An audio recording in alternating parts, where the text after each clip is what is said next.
Bonjour à tous, alors aujourd'hui on se retrouve pour une nouvelle recette. Il s'agit d'un clafoutis à la cerise. Alors pour ce faire, vous allez avoir besoin de fruits. Donc ici moi j'ai choisi de faire un clafoutis aux cerises. Pour cela vous avez besoin d'autant de cerises pour pouvoir remplir le fond de votre plat. Ici c'est un plat à gratin tout simple.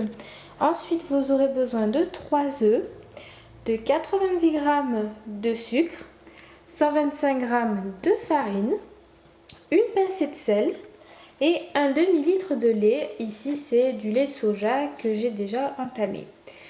Donc pour commencer, on va faire préchauffer le four à 180 degrés et on va aller rincer les cerises et les mettre au fond du plat.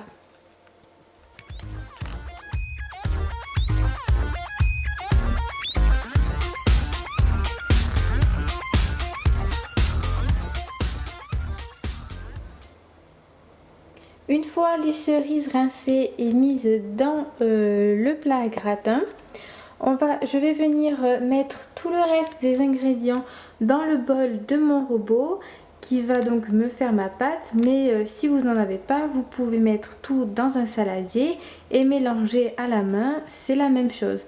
Seulement ajouter les ingrédients petit à petit. D'abord la farine, le sucre, le sel et ensuite les œufs et le lait de soja.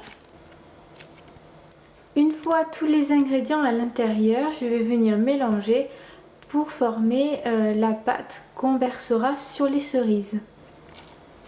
Alors voilà ce que ça donne une fois la pâte mélangée. Donc on a quelque chose d'assez liquide. C'est normal, ça va cuire avec les œufs, ça va faire comme une sorte de flan autour des cerises. Donc maintenant on va venir le verser dans le plat à gratin. Voilà ce que ça donne donc une fois la pâte versée. Donc vous voyez que ça remplit bien mon plat. Il est donc fait pour... les quantités sont quand même pour un plat à gratin assez grand. Donc à vous d'adapter en fonction de la taille de votre plat. Maintenant on va donc aller l'enfourner 3 quarts d'heure à 180 degrés dans le four. Voilà, c'est parti pour 45 minutes à 180 degrés. Donc vous devez voir à peu près le dessus de la pâte doré légèrement pour que ça soit bien cuit et que ça ne fasse plus une pâte liquide et de texture flan, mais vraiment quelque chose de plutôt compact. Voilà. Voici notre clafoutis une fois sorti du four.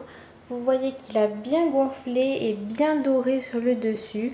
Donc voilà, il est cuit, il est prêt. Il ne reste plus qu'à le laisser refroidir et ensuite le mettre au frigo. On peut le manger tiède, mais personnellement je le préfère bien frais. Voilà, donc n'hésitez pas à refaire cette recette et puis dites-moi en commentaire si elle vous a plu. Et puis on se retrouve une prochaine fois dans une nouvelle vidéo. Je vous fais de gros bisous.